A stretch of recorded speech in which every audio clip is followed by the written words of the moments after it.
Big boss Malayalam season 7 ഇന്ന് അനീഷിനെ ജയിലിലേക്ക് വീട്ടുകാർ പറഞ്ഞു വിടാനായിട്ടുള്ള മെയിൻ ഒരു റീസൺ, സ്റ്റോർ റൂം ബെല്ലടിക്കുമ്പോൾ അവിടെ പോയി സ്റ്റോർ റൂമിൽ ഇരിക്കുന്ന സാധനങ്ങൾ എടുത്തുകൊണ്ട് വരുന്നു.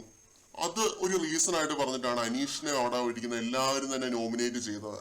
ഇതൊക്കെ എന്ത് റീസൺ ആണെന്നേ ഇല്ല, എനിക്കറിയാൻ മേല എന്നിട്ട് ചോദിക്കുകയാണ്. ഈ സ്റ്റോർ റൂമിന്റെ ഫ്രണ്ടിൽ എന്താ എഴുതി വെച്ചിട്ടുണ്ടോ? Authorised persons only, authorised personnel only എന്ന് എഴുതി വെച്ചിട്ടുണ്ടോ? നമ്മളിങ്ങനെ ചില റെസ്റ്റോറൻറ്റ്സിലൊക്കെ കാണുന്ന പോലെ അങ്ങനെ എന്തെങ്കിലും എഴുതി വെച്ചിട്ടുണ്ടോ? ഇല്ല, അങ്ങനെ ഒന്നും എഴുതി വെച്ചിട്ടില്ല. ആർക്ക് വേണമെങ്കിലും അവിടെ പോയി എന്ത് സാധനങ്ങൾ വേണമെങ്കിലും എടുക്കാം. പക്ഷെ ഇത്രയും ദിവസവും ഈ 10-60 ദിവസവും ആരും അവിടെ പോയി സാധനം എടുക്കുന്നതായിട്ട് ഞാൻ കണ്ടിട്ടില്ല. അനീഷ് മാത്രമാണ് അത്രയും പ്രോംപ്റ്റ് ആയിട്ട് അവിടെ പോയി സാധനങ്ങൾ എടുക്കുന്നതായിട്ട് കണ്ടിട്ടുള്ളത്.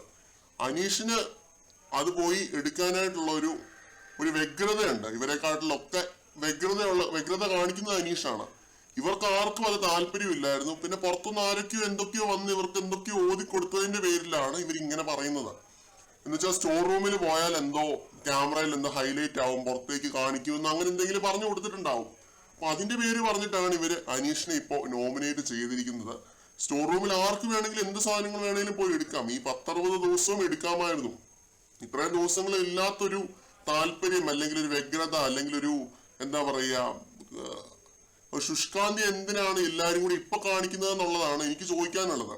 പിന്നെ ഇപ്പൊ ലൈവിൽ ഒരു സംസാരം നടക്കുന്നത് കേട്ടിരുന്നു. ജയിലില് നിങ്ങൾ കിടക്കുമ്പോ നിങ്ങൾക്ക് സ്റ്റോർ റൂമിൽ കഞ്ഞി വരുമല്ലോ, നിങ്ങൾക്ക് തരാനായിട്ടുള്ള കഞ്ഞി സ്റ്റോർ റൂമിൽ വരും. അപ്പൊ അത് ഞാൻ എടുക്കാനായിട്ട് പോകുന്നില്ല, നിങ്ങൾ പട്ടിണി കിടന്നോന്നുള്ള രീതിയിലൊക്കെ ബിന്നി പറയുന്നുണ്ട്.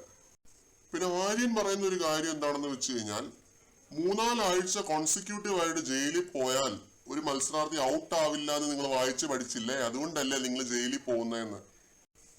കോൺസിക്യൂട്ടീവ് ആയിട്ട് ജയിലിൽ പോകുന്നതല്ല പ്രശ്നം. പലപ്പോഴും എന്താണ് സംഭവിക്കുന്നതെന്ന് വെച്ച് കഴിഞ്ഞാൽ ഡിസേർവിംഗ് ആയിട്ടുള്ള എന്ന് വെച്ചാൽ ഗെയിം കളിക്കാതിരിക്കുന്ന ഇനാക്റ്റീവ് ആയിട്ട് പൂച്ചയെ പോലെ പതുങ്ങിയിരിക്കുന്നവരെ ജയിലിൽ വിടാനായിട്ട് ഹൗസ്മേറ്റ്സ് തയ്യാറാവില്ല. സ്ട്രോങ് ആയിട്ട് അഭിപ്രായങ്ങൾ വോയിസ് ഔട്ട് ചെയ്യുന്ന, തുറന്നു പറയുന്ന, റിയാക്ട് ചെയ്യുന്നവരെയാണ് ജയിലിലേക്ക് വിടാനായിട്ട് വീട്ടുകാര് മുന്നിട്ട് നിൽക്കുക. അപ്പൊ അതുകൊണ്ട് ഇത് പ്രേക്ഷകരുടെ ഒരു ശ്രദ്ധ അവരിലേക്ക് തിരിയുന്നു.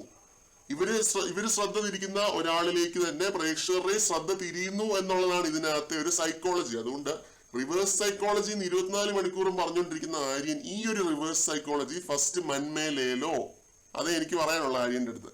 പിന്നെ ഉള്ള ഒരു കാര്യം, അനീഷ് എന്ത് തെറ്റ് ചെയ്തിട്ടാണ് അനീഷിനെ ജയിലിലേക്ക് വിടുന്നത് എന്നുള്ളതാണ്. ഒരു രീതിയിലുള്ള തെറ്റുകളോ ഒന്നും അനീഷ് ഈ ആഴ്ച ചെയ്തിട്ടില്ല. മോശമായിട്ടുള്ള ഒരു പരാമർശം പോലും നടത്തിയിട്ടില്ല. അങ്ങനെയുള്ള ഒരു സമയത്ത് അനീഷിനെ ജയിലിൽ വിടേണ്ട ഒരാവശ്യവും ഇല്ലായിരുന്നു എന്നേ എനിക്ക് തോന്നുന്നുള്ളൂ.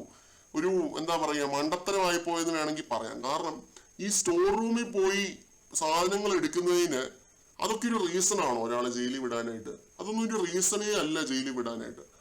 ഒരു രീതിയിലും അതൊരു വാലിഡ് റീസൺ ആയിട്ട് കണക്കാക്കാനായിട്ട് കഴിയില്ല.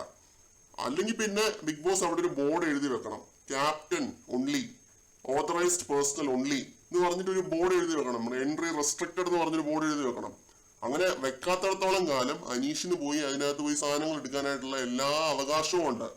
പിന്നെ എല്ലാവരും മടി പിടിച്ചിരിക്കുന്ന സമയത്ത് അനീഷ് മാത്രം ഒരു ഇത്തിരി ശുഷ്കാന്തി കാണിക്കുന്നു എന്ന് പറഞ്ഞിട്ടാണ് അനീഷിനെ ജയിലിൽ വിടുന്നത് എന്നുണ്ടെങ്കിൽ അത് പുള്ളി ഇതേപോലെ കൈ കൂപ്പിയിരുന്ന് അങ്ങ് സ്വീകരിക്കും. അത്രേ ഉള്ളൂ. അത് സ്വീകരിക്കാനുള്ള മനക്കെട്ടിയൊക്കെ അനീഷിനുണ്ട് എന്നാണ് എനിക്ക് തോന്നുന്നത്. പിന്നെ ഷാനവാസ് വാലിഡ് ആയിട്ടുള്ള ഒരു ചോയ്സ് തന്നെയായിരുന്നെന്ന് വേണമെങ്കിൽ പറയാം. കാരണം ഷാനവാസിന്റെ ഭാഗത്ത് നിന്ന് അങ്ങനെ ഒരു തെറ്റ് സംഭവിക്കാനായിട്ട് പാടില്ലായിരുന്നു. ആ വീട്ടിലെ തലമൂത്ത മനുഷ്യൻ എന്ന നിലയ്ക്ക് അങ്ങനെ ഒരു തെറ്റ് സംഭവിക്കാനായിട്ട് പാടില്ലായിരുന്നു. അതെല്ലാവരും ചൂണ്ടിക്കാണിച്ച് അനീഷിനൊപ്പം ഷാനവാസിനെയും ജയിലിലേക്ക് വിടുന്നുണ്ട്. പിന്നെ അത്രേ ഉള്ളൂ, അല്ലാതെ വേറൊന്നും പറയാനില്ല. ഡ്രാമയാണെന്നും അതേപോലെ തന്നെ ബിന്നിയും പിന്നെ അക്ബറും ഒക്കെയാണ് സ്ട്രോങ് മത്സരാർത്ഥികളെന്നൊക്കെ അവിടെ ഇരുന്ന് പാരലൽ വേൾഡ് ഇരുന്നിട്ടൊരു എന്താണ് പറയുക, ഈ സ്ട്രോങ് മത്സരാർത്ഥികളൊന്നും ഇല്ലെങ്കിൽ ബിന്നിയും അക്ബറും ഒക്കെ എന്ത് കാണിക്കുമെന്നുള്ളത് കണ്ടറിയണം. അവരൊക്കെ എന്ത് ക്വാളിറ്റി വെച്ച് പുലർത്തി ബീം ബാഗ് ഇരുന്ന് എന്നാ വലത്താനാണെന്നുള്ളതും കൂടെ കണ്ടറിയണം കേട്ടോ. കൂടുതൽ അപ്ഡേറ്റുകളുമായിട്ട് വീണ്ടും കാണാം.